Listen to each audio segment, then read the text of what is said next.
नमस्कार दोस्तों। उम्मीद है कि आप सब लोग अच्छे से होंगे और घर पे आपके माता पिता भी अच्छे से होंगे। मैं प्रभु से दुआ करूंगा कि आप जीवन में जो भी पाना चाहते हैं, जीवन में आपके जो भी लक्ष्य हैं, प्रभु आपके उन लक्ष्यों को जल्द से जल्द प्राप्त करें। दोस्तों, कहते हैं ना कि जो इंसान यदि दूसरे के साथ अच्छा व्यवहार करता है, उसके साथ अच्छा करता है, तो उसके साथ भी अच्छा होता है जीवन में। और जो इंसान दूसरे इंसान के साथ अगर गलत करता है तो उसके साथ भी गलत होता है। तो ऐसे ही एक शख्स की कहानी है जिसने जीवन में बहुत से लोगों के साथ गलत किया, उनके साथ मारपीट की, उनसे दबंगई से उनसे पैसा लूटा और उसका साथ गलत व्यवहार किया।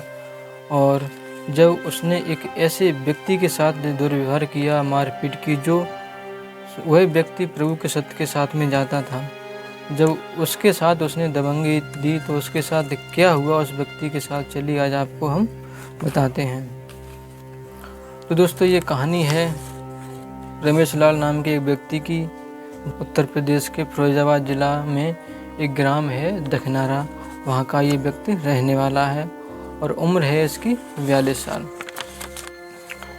ये व्यक्ति शुरुआत से ही स्वभाव का ऐसा था कि दबंगई हमेशा देता था और पास में गांव में हर जगह पर, और अपने कुछ दोस्तों के साथ, लोगों के साथ मारपीट भी करता था और मतलब डकैत भी करता था, चोरी एक तरीके की करता था, लोगों से पैसे लूटता था और गरीब लोगों को सताता था।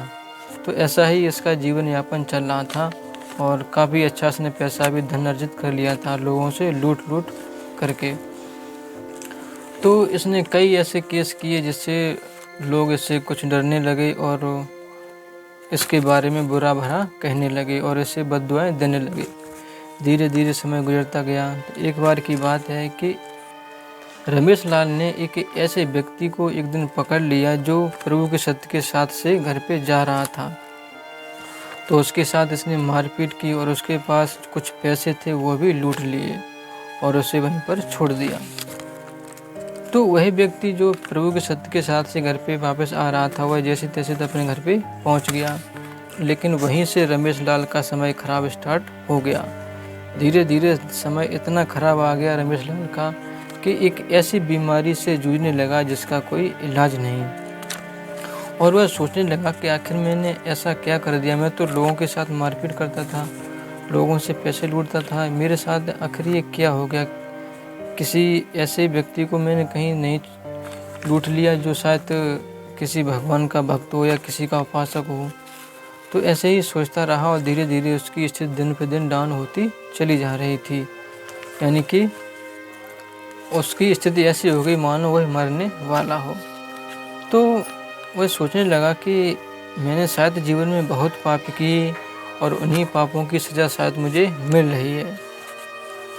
तो फिर वहीं पर कुछ दिनों बाद जो उसका जो गांव था, गांव के पास एक शहर पड़ता है सिकोहाबाद, तो वहीं पर प्रभु का सत्य के साथ हुआ। तो कुछ लोगों ने जो उसके जानने मिलने वाले थे, वह लोग भी जो सत्य के साथ में जाते थे, इसको लेकर भी सत्य के साथ में पहुंच जाते हैं।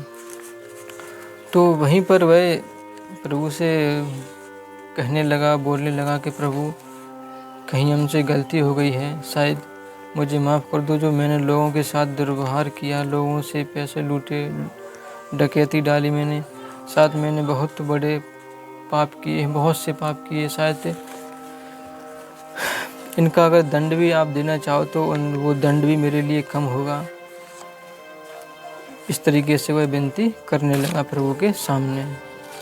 तो विनती करते करते वह सत्य का साथ भी सुनता रहा, सत्य का साथ सुन के वापस घर पे आ जाता है।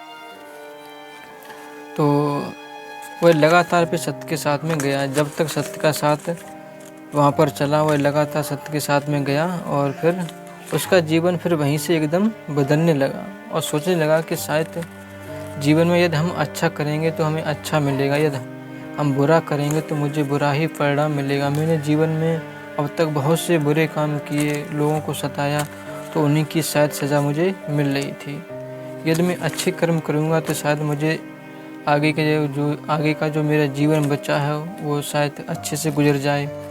तो फिर उसने ऐसा ही किया, प्रभु के सत्य के साथ में जाता रहा और वहाँ पर लोगों की सेवा करता रहा। जहाँ कहीं भी सत्य का साथ होता था वह कम से कम 8 दिन के लिए ज़रूर सत्य के साथ में जाता था और लोगों की सेवा करता था। धीरे धीरे वह सत्य के साथ में इतना लीन हो गया कि उसे प्रभु की जो पहरेदार होते हैं ना, जो ड्यूटी निभाते हैं, उसकी वर्दी भी उसे मिल गई और वह ड्यूटी भी करने लगा और साथ में अपना काम भी देखता और प्रभु के सत्य के साथ में जाता रहा और तब से वह अच्छे से जीवन व्यतीत कर रहा है और उसके जीवन में अब सुख ही सुख है।